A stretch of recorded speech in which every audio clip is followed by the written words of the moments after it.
Ladies and gentlemen, thank you so much for joining us. Welcome back to Aspiration Inspiration with me, Jason George. As always, we try to aspire to inspire before we expire. Today, our guest is Mr. Jared Lesar from Ottery, and he's an associate attorney at Bowmans in the CBD. Bowmans is one of the big 5 law firms in the country, on the continent. Jared Lesar, boy from Ottery. Jared, thank you so much for joining us this morning. Thank you, Justin. It's a pleasure to be here. And, let me say off the bat, I think what you're doing with the show is fantastic. And I'm really glad to be a part of it. No problem. Thank you so much. Thank you. Jared, let's get straight into it. A boy from Ottery, how do you end up at a firm like Bowmans? What does it take, man? Come on, talk to us about that. So where to begin, man?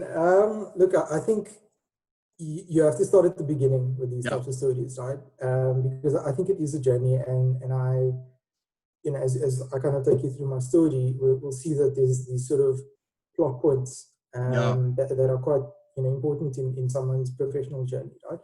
So I, as you said, I'm from Ottery, but actually even before that, my mother and her family, they're from Athlone. So when I was growing up, I spent a large part of my early childhood growing up in Athlone. Went to pre-primary school there, and my grandparents stayed there as well. And from there, I sort of went into primary school at Roundabout East, and was a good pupil. Sort of towards the end of primary school, started to show a bit of academic promise, and was quite a good sportsman as well, and that was great. And I think, to pause there, I had some fantastic teachers, which I think we can get into later into the conversation. Who really pushed me on. From there, I went to Wynberg Boys High School in Cape Town. I went there on a scholarship. Again, we can get into some of that a bit later on. And from Wynberg, went to UCT. Studied a BCom LLB. And then went through the 5 years of studying, and then did my articles at Bowmans, where I've been since 2016. So I did my 2 years of law articles at Bowmans, and I've now been practicing attorney which is, I think, my 3rd year now of practice. That's incredible, man. And I mean, going from an area like Athlone, Bridgetown, sort of into Ottery, and then what was it like, going from an area like Ottery, traveling to school, going to an area like Wynberg, and to a school like Wynberg Boys High, for example, and then getting back into an area like Ottery, and what was that like, that dynamic like? It was very interesting, to be honest with you.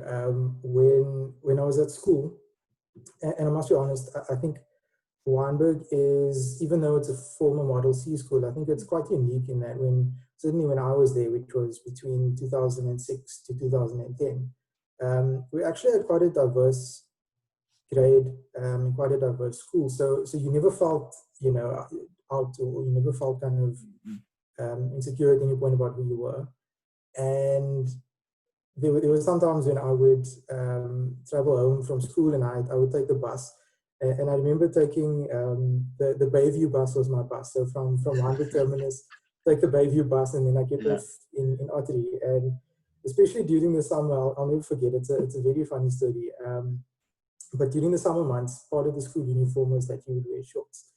And I remember wearing shorts and getting on the bus, and then you've got kids from the other schools in the Wynberg area, and they're all looking at you and kind of.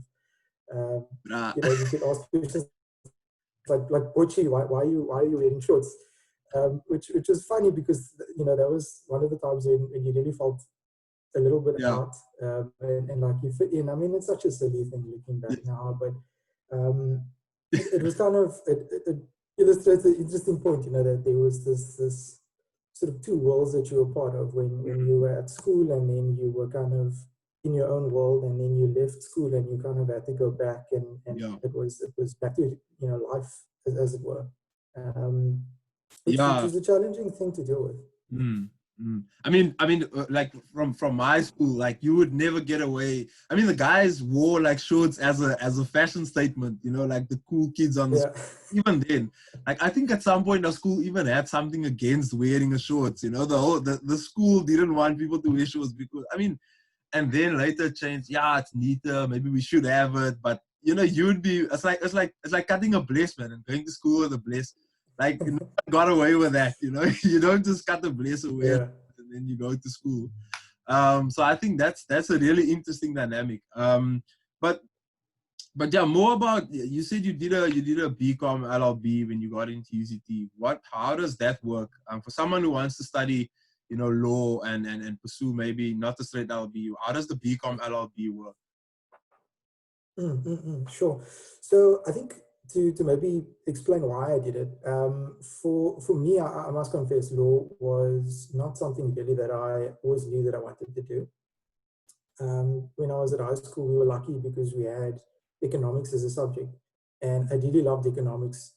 At high school, there's some maths to it, some statistics. I just love the way that it's all put together and it's all relevant. So you turn on the news and there's economics everywhere you see, right? And so I studied economics, and I chose to study the economics course through UCT. But I thought, well, rather than just do economics, if there's an option to do something extra, why not do that? So one of the options was doing a BCom degree with a dual major in economics and law. And so how it works is that you kind of split your time. So you do just over half of your courses are economics courses and finance courses. And then the rest of it will be your introductory law courses. Yeah. And with that degree, you have the option then at the end of it to finish off effectively your law degree, which is usually 4 years. But then you only do effectively 2 years of your law degree. Yeah. So as I was doing my BCom, started doing law subjects, and I thought, well, this is actually really interesting stuff. And to kind of look forward, I've now ended up becoming I'm a corporate attorney, which again happy to unpack. But it's a fantastic marriage of the law on the one hand and commerce and economics and that sort of way of thinking and the business side of things. And so it's really a nice combination of those two. And so studying the BCom and then doing the LLB, it just gave you such a nice platform to go into corporate law and in this world of finance. So I think the point is, if you decide that you want to do a law degree, I would definitely recommend doing something like a BCom LLB to start with. There are a few other options. So you can do accounting and law, or you can do economics and law. You can also do a BA or a BSOC Sci in law. So it's something extra to add on to your law degree. And it's great if you want to go into law. And even if not, even if you just want to do economics and go on the finance path, you still kind of get the benefit of having some of the law courses behind you. Yeah. Thanks so much for sharing that. I mean, I did the straight LLB, and I mean, I can definitely, see the differences. I mean, between me and someone who did a BA or BCom LLB in terms of like their maturity and, the fact that they have a bit more, experience at university. So they find dealing with the courses a bit easier. I always found those guys not to be stressed. It's almost like, dude, like, aren't you guys like, because I mean, I got straight out of high school and then straight into law school and straight articles, and it's almost like it's a very steep journey. Whereas I found that the guys that are doing that did like a BA, that did a longer university time, and that graduated a bit more mature, they seem to and for me it's a bit of a step up to get to that level of handling the stress and dealing with it. But it's an interesting challenge, and I like that about it. And you from colleagues, you feed off one another in that manner. You always learn. Yeah.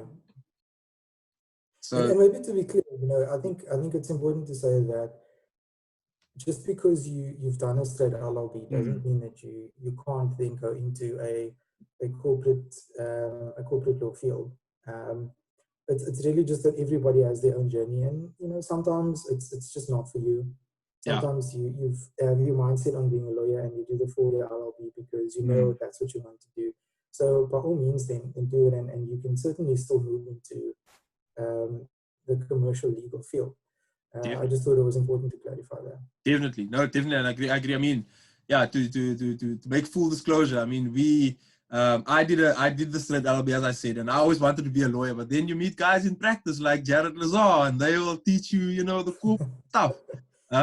For those who maybe wouldn't know, that's watching Jared, I used to be part of Jared's team, and Jared is an excellent teacher, and he's one of the people that swayed me sort of into the sort of commercial legal aspects. And I mean, Jared, you know, talking about your role in the firm at Bowmans, you know, how do you find that? You know, share with us some of your, you know, your journey at the firm, and maybe some of your highlights and challenges while you are there.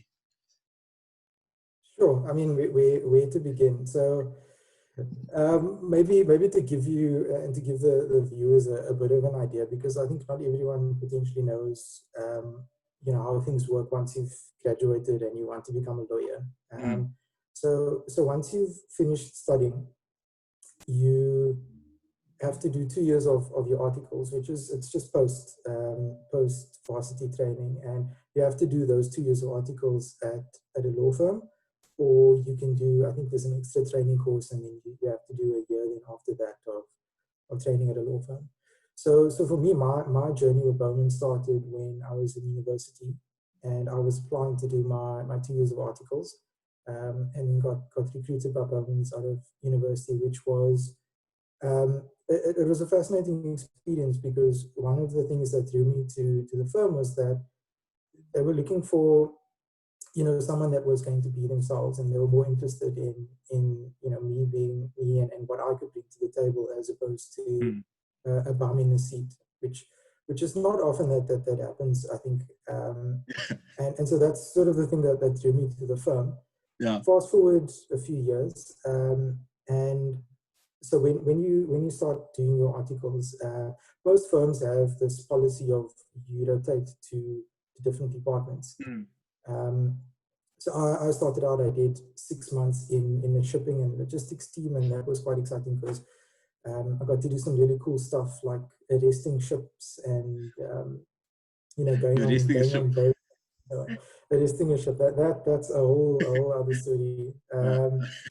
And then from there moved into the corporate team, where I ended up ultimately staying. And I think what was really challenging about that was that I think it was, the world was so far removed from anything that I had previously known.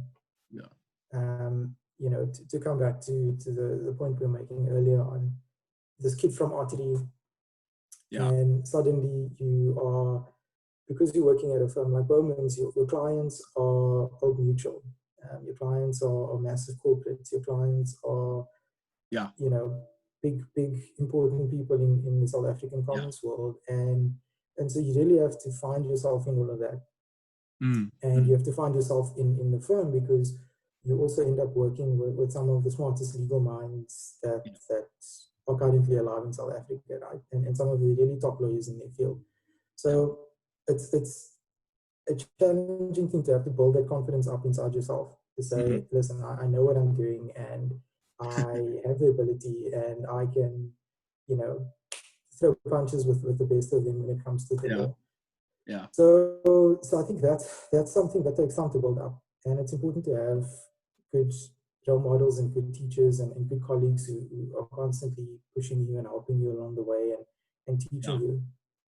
And it's such an important thing. I actually can't stress it enough, that you must absolutely in your journey have a good support system and good role models, because they push you ultimately to do things that you aren't necessarily experienced in, or that you maybe are feeling a bit self-conscious about doing, and with the ability to. So that was how I sort of dealt with that challenge. And I mean, maybe let me throw it back to you then. How have you found it, sort of, as a young lawyer making your way through this?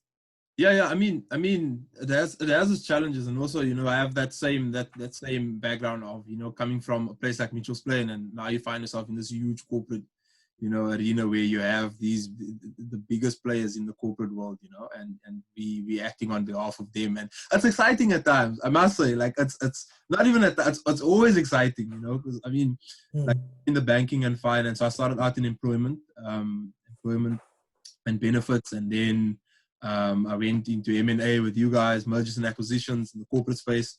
And now I'm in banking and finance, and the types of clients that we work with, always excited me. And now, for example, in our banking and finance team, a South African, a very prominent South African figure, signed one of our documents, and I had this document in front of me, and I was like, this document that I helped drafted, like was on this guy's desk, and he signed it, and I can see it's in wet ink, man. Like that is so exciting, and it's weird.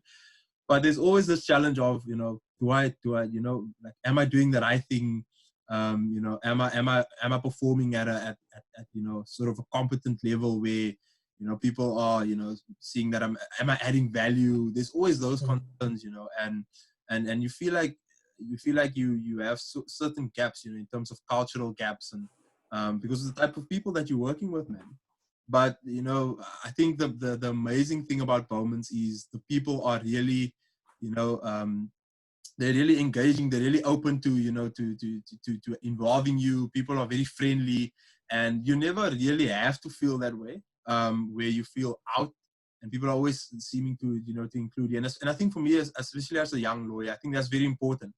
That you feel engaged, that you feel involved, that you feel like you're adding value. And I think the current team that I'm in, and in your team, you always get feedback on what you're doing. You always know how you're performing, and I think that is great, to have that. And I mean, I've heard some horror stories in other places about it.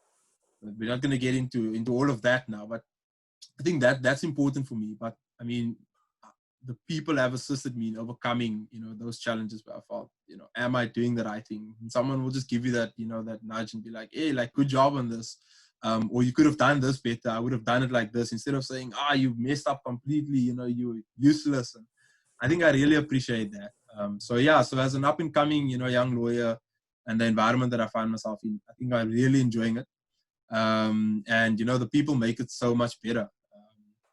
But for you as you're now, fairly senior associate, and you're moving towards a newer level of seniority. I'm reading this book currently. I don't know if you've read it before. It's called The Trusted Advisor. And I haven't, but I've heard about it. Yes. Yeah. So it talks about that thing about, so now you're moving up, and I'm sure you're getting more engagement with sort of clients, and clients start phoning you up, and how do you do you feel like you're at a level of competence now where you feel like, if a client should call me, I'm able to to handle their queries, and if I don't know, sort of, I'll know where to go. And I mean, you're getting to a level of seniority now, going from being a CA where you constantly feel like, am I doing the right thing? Am I doing the right thing? To where you're now. Do you feel like you have that, that level of competence where someone can refer to you as sort of a trusted advisor? So I think, to start off by saying that feeling, I don't think ever goes away. Yeah.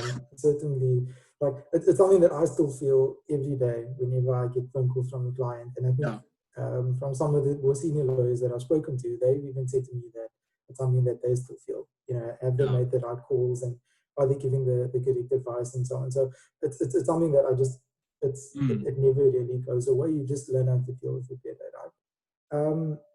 I mean, to answer your question, I think yes, I am. And I think a large part of it is to do with the fact that you must have this sort of history of doing things correctly, being affirmed or reaffirmed by someone, whether it's your clients or whether it's a boss or other people you're working with, just to say, hey, you know what you're doing, and you can do it, and then pushing you to do something that you maybe haven't done before. And then as you do that through that process, like, the experience grows all the time, so that by the time clients are phoning you, you've now got the experience, and you've got the confidence give them advice if you can, or if you don't know the answer, say, so I just need to think about this a little bit more, and we'll get back to you, or, I think it will be good if we rope one of my partners into this discussion. So let's pause it there, and then we'll come back to it. But I think to the point about clients starting to phone you, that's I think when you really start feeling, hang on, like I can do this, I can stand on my own 2 feet as a lawyer, and that's when you really start like feeling like you're moving out of being a trainee, a junior lawyer to becoming something more like a grown-up attorney in the field. And I think to come back to one of the earlier points, that we were talking about role models and teachers and all of that. I think the only way that you can get to that point is if you are empowered to do so by the people around you. Because I think it often happens in our legal industry, and I'm sure in other industries, where you work as a junior and the people sitting above you, they never really give you the opportunity to kind of stand on your own 2 feet, and you either get thrown in the deep end completely, or you never even get to the edge of the pool, right? So I think you have to have someone throwing you in the water, but then also standing on the side of the pool with a life jacket in their hand, saying, if you stuff this up, then we've got help on 2 minutes away, or whatever it might be. And I think that's something really important, like just not through just in the legal industry, but in life in general. Whether it's accounting, whether it's you're becoming a sportsman, a musician, like I think you always need to be able to feel like you can expand and grow and do new different things, and be confident in that, but then also having people standing around you, supporting you, and giving you the advice when you need it and the help when you need it. Exactly. I agree 100%. And I mean, especially for someone who's climbing, the corporate ladder, is up and coming, and you need those people around you. Someone who's going to, catch you, to put it in a cliche, catch you if you fall. Sort of, it's someone who's going to be there to support you when you're feeling like, you're not really performing up to standard, or you could do better. And I think we're very hard on ourselves. Like, I don't know if it's just like a lawyer thing, or if it's like, we very, personally, I feel like, and I've heard it expressed from other people, that I'm very hard on myself. And it's something, I don't know how you feel about that. Do you feel, or have you heard that you are always hard on yourself? I think so. It's a very interesting point, because the question, I've always had a question about whether there's certain types of people that end up becoming lawyers, or whether it's law that just attracts those types of people. And I don't know which way it is. We very interestingly, we actually did an exercise within our team, where kind of it was a personality test, and kind of depending on some answers you gave to a questionnaire, they would classify you based on a particular color. And so what we found was that in fact, like the majority of the people in our team were within sort of one segment, which was the very bookish, very academic, kind of analytical thinkers, and perfectionists as well, right? People that were always detail focused, and everything had to be perfect. And I think it's a very stressful thing to have to deal with all the time, because already as a lawyer, there's very little room for error. You make a mistake, you leave one word out of a sentence, and it potentially has massive implications, right? Whether it's a legal document you're drafting for a court case, whether it's in an agreement. And so really, like, you have to make sure that you get everything right all the time, right? The devil is in the detail. The devil's in the detail, right? But it's not possible. You are always going to miss something or make a mistake, because we human, right? Yeah, so, no, definitely. So you kind of just have to accept that sometimes 3 out of 4, or maybe 9 out of 10, it's not the worst outcome. Right? so you kind of you make mistakes sometimes, and you learn how to deal with it.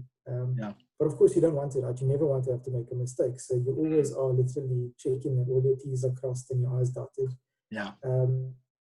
Which is the stressful thing to have to deal with, right? And that's maybe what I think affects lawyers a lot of the time. And so our mental health is quite quite a key thing that you have to manage all the time, which maybe people are not so much aware of. You know, Yeah. you always have this impression that your lawyers are always kitted out in suits, and you know, you've got the Harvey Specter impression where like it never gets to them and everything cool under pressure and all of that.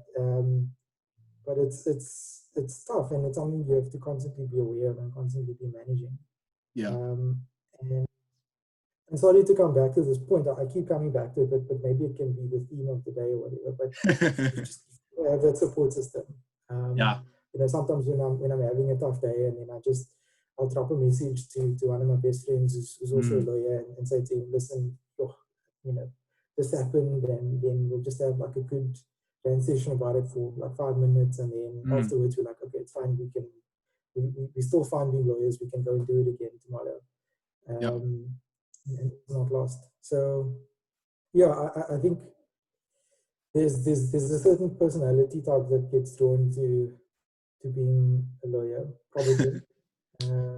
Yeah. And I think to that point, like I do think there's room in that for people with a different type of personality that are maybe, you know, more empathetic and more, you know, sort of creative also to be lawyers. Maybe that's on some level what we're missing as an industry. But that's another topic for for a whole other day. Yeah, no, thanks so much for sharing that, Jared. And I mean, before we get into you know what you actually do. I mean, you talking about that support system. You have all of these, you know, these roles, and I mean, you have, you know, you I don't know if you're still the worship leader at the church. You are, you know, you are husband now. You know, you being young, married, a corporate attorney, being involved at the church, being, you know, you have certain musical, you know, interests, and how do you balance all of those roles? How do you find balance? Oh, you don't, I think. I think to be very honest with you, like you always hear people saying that, well, there's this cliche of you've got 3 things that you've got to balance, right? It's either sleep, it's success, or it's a social life, and you can only choose 2. Yeah. Right. So obviously the joke is that the one that you lose out on is sleep, right? So I don't know, to answer your question, like I think balance, it's a bit of a misleading concept for me, at least. You will never be perfectly in balance at any point in your life. You are always, you know, well, okay, let me not speak generally. For me, at least, I think I will never have a time in my life where I've got everything perfectly in balance, and I'm spending the right amount of time doing work and the right amount of time with my family, and then, you know, doing some of the other things that I'm involved in. But I think it's really something that you just have to keep working towards and aspiring to until you get to a place where ultimately you're happy and comfortable that you are spending the right amount of time on appropriate things. And I think it comes down to ultimately like what you want to get out of life, right? Yeah. If you want to be the most brilliant lawyer that's ever existed in the world, and work on all the biggest deals and have the biggest clients and make the most money and be the most successful, then you're going to make a choice based on that, how you allocate your time. Right? Chances are you're going to spend more time at work, less time maybe with family and doing other things, right? If maybe your aspiration is that you want to be a family man more than anything else, again, you're going to allocate more time to that and maybe less time to work and so on. Or whether it's, you know, being involved in the church or doing charity, and, you know, you get the point, right? Yeah. So for me, it's kind of your bowl is always going to be full, right? It's just a question of, at a different point in time, like, what is your bowl going to be full with? So, you know, there's certain times in your life where you are going to have to focus on work and your career. And there's other times where you are going to have to focus on your family. And I mean, ideally for me, at least, that would and always be first priority, right? God and my family. For me, is the overarching thing, and then career and everything else kind of secondary. but not always possible to do, right? There's just sometimes where things come up and you have to focus on work. So to answer the question about how do you balance, you just have to be aware of what you want out of life, I guess, and what you kind of value the most. And that's going to help you guide decisions on what you focus your time on. And the balance for you maybe is going to be different to the balance for me or someone else or the next person. So we often spend a lot of time like this anxiety of like, I'm not leading a balanced life. But I think it's such a misleading thing. You know, like the balance in your life is whatever you want it to be. And if you feel like, you know, you're spending too much time in your career or too much time in work, and then you've just got to make the decision and say, okay, well, my cutoff is X, and then from that point on, I'm spending time with my family, or I'm spending time doing something else, or Sundays are completely out because I'm at church or whatever it might be, right? Definitely. I think it's about, you know, setting those boundaries. But I think before you can even set those boundaries, you need to know, you know, as you say, what's in your basket. You know, you need to know what it won't be the same for even next person might be different. And our balance. We usually look at other people and we see, this guy is doing sports. He's involved at church, he's involved at NPOs and NGOs, and he's professional. And but you don't even play sports, but you're not that way inclined, or so I think that's a very important thing to consider. You know, your balance is based on, you know, what you are involved in and what you want to become and where you see yourself heading. You know, and that will inform your decisions that you make. Thanks for sharing that. I actually, you know, thinking about it that way now, it makes it easier on you to kind of find that balance. You know, because now you're going to look at what do I want to achieve? You know, what do I have in my basket currently? What am I involved with? Where can I shave some time, or where can I add some time, you know? And I think those things are all, you know, it all adds to your balance, so to say. So thanks so much for sharing that. And Jared, as a professional, can you tell us what you are? I mean, you said you're a corporate attorney. What exactly is it that you do? What does a day in the life of Jared Lesar look like? Sure. So what I do is, as you said, I'm a corporate lawyer, but more specifically, I have a practice that involves work that's called mergers and acquisitions work. So to give you a very broad brushstrokes explanation of what that is, it's just where companies or other persons want to acquire or sell certain assets, acquire or sell a business or company, and so on. And so your job as the lawyer on that transaction is to help your client negotiate the deal with the people on the other side of it, draft all the contracts, make sure that the process is done in accordance with the law and in accordance with the agreement that the parties have ultimately agreed on. The other side of it that I do as well is I've got a very big focus on what's called private equity and venture capital. Yeah. So those maybe are less familiar, I think, to lots of people, but at a very, very simplistic level, what it is that we have businesses that potentially need some capital to help them grow. And depending on whether they are, say, a startup or early stage company, or maybe a company that's a little bit more mature, and that just needs extra capital, extra direction to grow, they are going to attract a certain type of investor. And so private equity and venture capital, it's a form of investment in private companies. And so I do a lot of work in that space, whether it is acting for the investors who are making the deals and investing in these companies, or whether it's for the company as well, and then helping them negotiate the deal with the investors. Yeah. That's a very broad brushstrokes, simplistic explanation of it. It's a lot more complex than that, I think, but we don't necessarily need to go into that now. Yeah. So the upshot of that is that I deal with a very wide range of people. On the one hand, you know, when you're doing the venture capital, private equity work, you oftentimes are dealing with entrepreneurs, founders of companies, and it's a very exciting thing to see, because these people have such a lot of energy. You know, Yeah. they've started this business and they're looking to grow it, and everybody wants to be the next Zuckerberg or Elon Musk, right? So you kind of never know that whether that deal that you work on is going to be the start of the next Facebook or Amazon or Tesla, whatever it might be. And so there's a lot of energy that those types of people that you work with bring. And I find it fascinating. You know, sometimes it's a deal where you've got to get the deal done. The company has to get the investment by 25th of the month, because if they don't, then they aren't going to be able to pay salaries, right?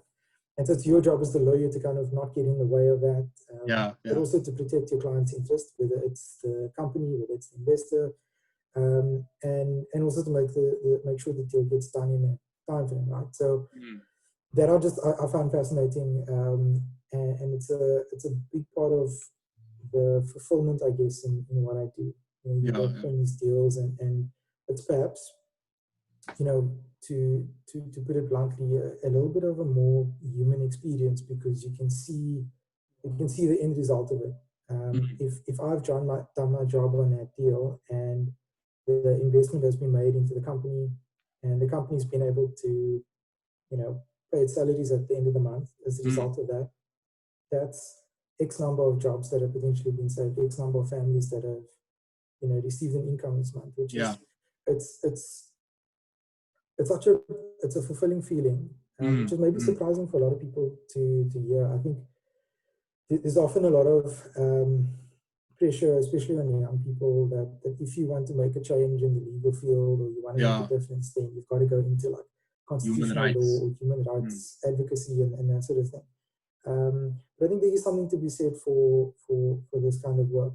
And similarly, you know, some of the other deals that you might work on, it's, you know, a company that needs to be bought out by another particular party or investor, because if they don't, then they aren't going to necessarily get the influx of cash or funds that they need, and so they might have to downsize, or they might have to liquidate the business and so on. So there's in as much as you're sitting and working with contracts all the time, and it sometimes does, to be honest, feel like you're just arguing and fighting about money. It's important, I think, to keep track of the human element to what you're doing. Definitely. Which is maybe something that's not obvious on the surface when you hear corporate law. You're thinking, you know, it's the Harvey Specter walking into the room and shoving just on the desk. well, this is so I don't know what kind of lawyer Harvey Specter must be, because he doesn't have any papers on his desk. And I mean, you know what my desk looks like. It's filled with stacks and stacks of papers, right? So I think we often have a misconception about what corporate lawyers do, and I think it's important to set that right on some level. No, thank you, and thank you so much for that. And I mean, as you say, you know, it has a sense of fulfillment. Not even just a sense; it's actual fulfillment, because you, in the long run, you're actually helping, you know, benefiting a lot of people, you know, in the background that you might not be necessarily interacting with, because you're interacting with maybe the CFO or director of the company, but the people on the ground actually benefits from the cash injection. And I mean, even apart from that, my thing was always to be, because of where I'm from, to be a human rights lawyer, you know, or criminal lawyer. But then, you know, getting into university, you start discovering all of these, you know, there's a wide variety of things that you can actually do. And you're getting into a firm like Bowmans, where our CSR and our, you know, our pro bono work, you know, runs into the millions, you know. And it's amazing the type of work that we can actually do at a firm like Bowmans. And, you know, knowing that a client, or, you know, can have a name such as, you know, a firm like ours behind them. And I mean, when we sit at the domestic violence help desk and helping people, and, you know, when we sit at SASLAW and we're helping people with their labor disputes, and I think that is, you know, so fulfilling. And as you say, you know, that's the rewarding moments that we also get to live for, you know, and be part of that. Even though we work at a firm where people would think, no, you sold out to the corporate world, and, you know, people say these things, but we actually do quite a bit of, you know, fulfilling work. You know, I think most of it is, as you say, you know, in the long run, that is, the people on the ground are the ones who also benefit. But you actually started. hey, before we move on, you triggered a very interesting thought in my mind that I just want to get to. So I Yeah. think if you'd asked me 10 years ago, what is mergers and acquisitions, or what is private equity or venture capital, I'd be like, I can barely even spell venture capital. Right? Yeah. And I think as you say, you go through university and then you have this idea of what it means to be a lawyer and what sort of law you need to do, and then you kind of slowly but surely get exposed to different things and these things that you never knew about, right? Yeah. And I think it's such an important thing for like our young people. You know, I'm sure you've had this before. There's an auntie or uncle somewhere in the family that says to you, you're a lawyer, so the next time, you know, if the police arrest me, I'm gonna phone you, you know? Definitely. Because that's ultimately like how we were raised to think, Yeah. you know, that this is what lawyers do. Like you just be in court all day and you fight with people and you know, save the auntie and the uncle from the police. Yeah. And I often joke about it, but my response to that particular auntie or uncle is just like, look, if you phone me, I'm more likely to get you stuck in jail for longer than to get you out. Because that's not the kind of law I do. Right? Yeah. But I think like it's so important to educate our people and our young people that are thinking about becoming lawyers, that there's this world out there that is just, it's filled with these endless possibilities that like we never get exposed to right now. And I think it's helpful if you have someone in the family, you know, that's done it, because then it opens your eyes to it. But the reality is that most of us don't. Yeah. No. And I think thanks for sharing that. It's through these platforms, you know, that the people are now seeing, well, okay, maybe I thought about being a lawyer, but I didn't know there's this thing called corporate law, like when you go and explore. Yeah. So I just wanted to say that you No in my problem. mind, Thanks. and I don't want to let it go. Thank you so much. And I think that's what all of this is about. You know, it's about showing people that someone, I don't know if you watched I had an interview with Austin Rose, and you know, he put it, you know, we must show people that you know, and people are doing stuff out there, and we're doing a variety of things, and you know, and there's a wider and larger world out there, and there are lots to choose from, and it's just for us to, you know, reach out to those things and reach out to the people that are involved in those things. And you know, sometimes we must acknowledge that, you know, sometimes our backgrounds and, you know, maybe, you know, money sometimes can be a bit of an obstacle. But I mean, in the world that we live in today, there are so many opportunities, and it's just for us to sort of reach out to those opportunities. And I mean, for someone, I don't know, I don't mean to hamper on the point to get back to it, but I don't know if your parents could afford to send you to a school like Wynberg, for example, you know, and then you work hard at school and you make sure, you know, that you get those kinds of opportunities. And I think it's out there, and it's ours for the taking. I mean, maybe to chat about that a bit, because I think it's a very important point. When I was in primary school and my parents were looking at like what high school I was going to go to, they had already decided that there was too much potential that I had for me to not go to a good school. So we were looking at all the different schools in the sort of southern suburbs, you know, the typical kind of the boys' schools and some of the co-ed ones as well. And there was this thing of they wouldn't have been able to afford to send me to the schools that I wanted to go to without the scholarship. And so I had to write a scholarship exam, and that's ultimately like how I got into Wynberg was on scholarship. And that was such an empowering thing for me personally, because I was again this lighty from Ottery, and I'm sitting in the scholarship exam, and there were like maybe 200 other people that wrote the exam, and I think the scholarships are only awarded to like the first 3 entrants, and I ended up coming third in terms of the marking for that exam, and that meant that I got the scholarship and I could go to Wynberg, right? But it was kind of the point that I want to make about that is that my parents were so adamant that I needed to have that opportunity, right? And I also needed to take that. So, you know, if I didn't get that scholarship exam, if I didn't take the opportunity, or if my parents didn't even try and find that opportunity, open the door, right, then who knows who I'd be now.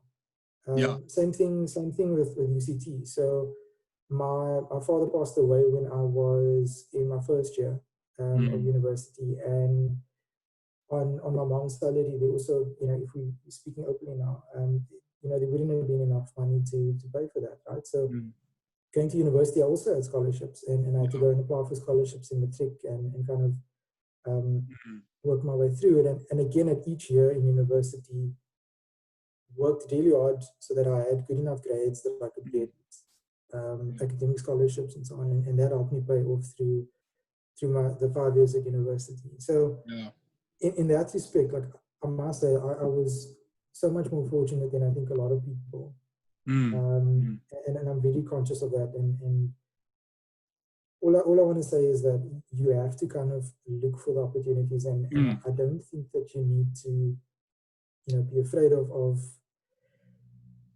letting, like, don't let money get in the way of doing it. I think there's for talented young people, there's so many opportunities out there, and there's so many people that want to help talented young people. That I don't think you need to let money stop you or get in the way.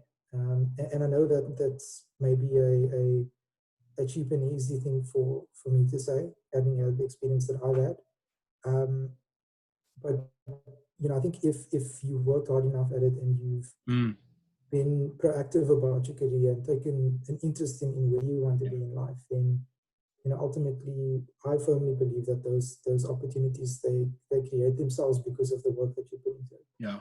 No, incredible. Thank you so much for sharing that. I think it's a very important point that that had to be shared, especially with our viewers and someone that may feel like they want to follow or go into the same direction, but resources may be an issue. Or thank you so much for sharing that. And I think we may be running a bit out of time, but Jared, just the last few points.